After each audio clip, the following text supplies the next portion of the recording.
আসসালামু আলাইকুম। পাওয়ার presents power pack অ্যানালাইসিসে সকলকে আমন্ত্রণ। লিওনেল স্কালোনির দুইটা স্ট্র্যাটেজি আছে, যে দুইটা স্ট্র্যাটেজি অবলম্বন করে এই বিশ্বকাপটাও আর্জেন্টিনা জয় করতে পারে। তার মধ্যে একটা খুব ইন্টারেস্টিং, যেটাকে ফুটবলের পরিভাষায় বলা হয় ট্যাকটিক্যাল বেইটিং, যার মাধ্যমে আর্জেন্টিনা কি করে, নিজেদের পায়ে বল রাখে না, কিছু কিছু সময় অপোনেন্টের পায়ে ইচ্ছে করে বল দিয়ে দেয় এই ট্যাকটিক্যাল বেইটিং এর আওতায়। সে ব্যাপারটা ক্ল্যারিফাই করব, তার আগে আর্জেন্টিনার প্রথম স্ট্র্যাটেজিটা নিয়ে একটু কথা বলতে চাই। ঠিক এই মুহূর্তে পর্দায় আমি আপনাদেরকে দেখাচ্ছি আর্জেন্টিনার একটা বিল্ড আপ। এই বিল্ড আপটার সময় একটা বিষয় খেয়াল করে দেখবেন, তারা খুব ক্লোজ প্রক্সিমিটিতে রয়েছে, খুব ক্লোজড একটা কানেকশনের মধ্যে রয়েছে। এবং এমন অবস্থা যদি আর্জেন্টিনা বল হারায়ও, প্রত্যেকটা অ্যাঙ্গেল কিন্তু ব্লক করা, অর্থাৎ প্রত্যেকটা প্লেয়ার খুবই ক্লোজড একটা কানেকশনের মধ্যে রয়েছে। এই জায়গা থেকে একটা ভার্টিক্যাল প্রোগ্রেশন এবং পরবর্তী সময় প্রত্যেকের মুভমেন্ট দেখবেন বল ওরিয়েন্টেড মুভমেন্ট, অর্থাৎ প্রত্যেকে এই জায়গাটায় এমন একটা অবস্থায় রয়েছেন যে তাদের কাছে যদি বল যায়, তারা প্রত্যেকেই কিন্তু সেই জায়গা থেকে বলের সর্বোচ্চ ব্যবহারটা করতে পারবেন, অর্থাৎ বল ওরিয়েন্টেড মুভমেন্ট, যেটা আমরা ফুটবলের পরিভাষায় বলি। এই বিল্ড আপটার মধ্যে কিন্তু আর্জেন্টিনার একটা চমৎকার দৃষ্টান্ত, এবং এই ছোট্ট বিল্ড আপটাই আর্জেন্টিনার পুরো ফুটবলটাকে সামারি করে দিয়েছে। প্রথমত তারা একটা ক্লোজড কানেকশনের মধ্যে থাকেন, আপনি খেয়াল করে দেখবেন একটা ক্যাওয়াস তারা সৃষ্টি করেন, প্রত্যেক প্লেয়ারের সাথে প্রত্যেক প্লেয়ারের একটা ক্লোজড কানেকশন। তারা বিষয়টা এরকম না, আমরা একটা কথা বলি যে ফুটবলে নর্মালি যে কোনো টিম একটা কাজ করে, সেটা হচ্ছে একটা বক্স ক্রিয়েট করে, সেই বক্সের চারপাশে তারা ঘোরাঘুরি করে। কিন্তু আর্জেন্টিনার প্লেয়ারদের ব্যাপারটা এরকম, মাঝখানে বা মিডফিল্ডে যদি আমরা চিন্তা করি, তারা বক্সের ভেতরে একসঙ্গে 4-5 জন ঘোরাঘুরি করেন, এবং এই যে একসঙ্গে 4-5 জন ঘোরাঘুরি করেন, এটা একটা ক্যাওয়াস সৃষ্টি করে, এটা অপোনেন্টকে অনেক বেশি মাত্রায় এলোমেলো করে ফেলে। এবং ইন দ্য মিন টাইম তারা আসলে এই ক্যাওয়াসটা সৃষ্টি করেন to build a free space for Lionel Messi.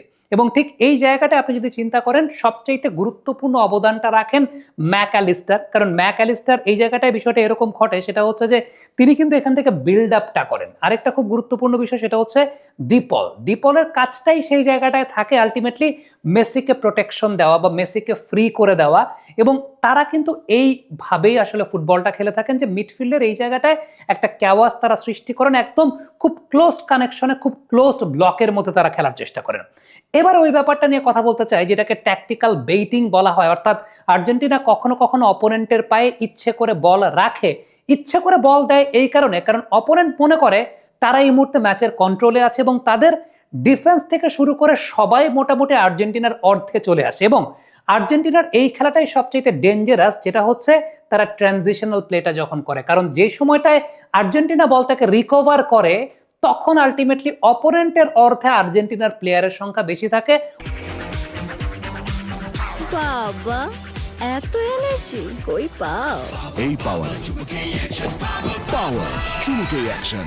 অপোনেন্টের প্লেয়ারের সংখ্যা কম থাকে, কারণ তাদের ম্যাক্সিমাম সবাই কিন্তু চলে গেছে উপরে। আমরা যদি 2022 বিশ্বকাপের আনহেল ডি মারিয়ার গোলটা চিন্তা করি, সেটা ট্যাকটিক্যাল বেটিং এর একটা পরিপূর্ণ উদাহরণ।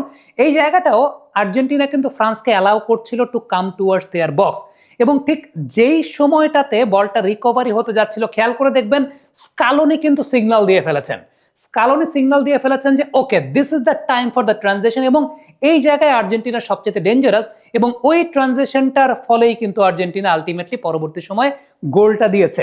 আপনি যদি দেখেন যে নেদারল্যান্ডসের সঙ্গে ম্যাচটা, যেটা টাই ব্রেকারে আর্জেন্টিনা জিতেছিল, ওই ম্যাচেও কিন্তু নেদারল্যান্ডসের কাছে বল ইচ্ছে করে আর্জেন্টিনা দিচ্ছিল, ইচ্ছে করে আর্জেন্টিনা বল নেদারল্যান্ডসের কাছে দিয়ে রাখছিল, যাতে তাদের ডিফেন্স থেকে শুরু করে সবাই মোটামুটি ওপরের দিকে চলে আসেন, অর্থাৎ প্রত্যেকে আর্জেন্টিনার অর্থে চলে আসেন। এবং আর্জেন্টিনা ওই সুযোগটাই কিন্তু কাজে লাগাতে চাচ্ছিল, যে একবার তারা বলটাকে রিকভারি করলে পরবর্তী সময় তারা যে কাউন্টারটা দেবে, ওই কাউন্টারটা আলটিমেটলি তখন অপোনেন্ট নিতে পারবেন। এবং আর্জেন্টিনা পরবর্তী সময় একটা পেনাল্টিও কিন্তু আদায় করে নিয়েছিল, এবং যাতে আর্জেন্টিনার দ্বিতীয় গোলটা হয়েছে।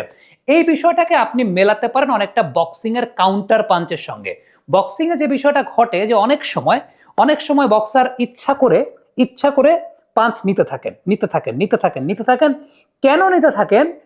একটা সময় তিনি যখন কাউন্টার পাঞ্চের সুযোগ পাবেন, সেটাই নকআউট পাঞ্চ হতে পারে।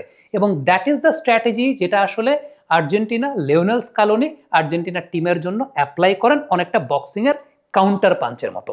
সো আলটিমেটলি এই স্ট্র্যাটেজিটা লিওনেল স্কালোনির আর্জেন্টিনাকে কিন্তু আরো একবার বিশ্বকাপ জেতাতে পারে।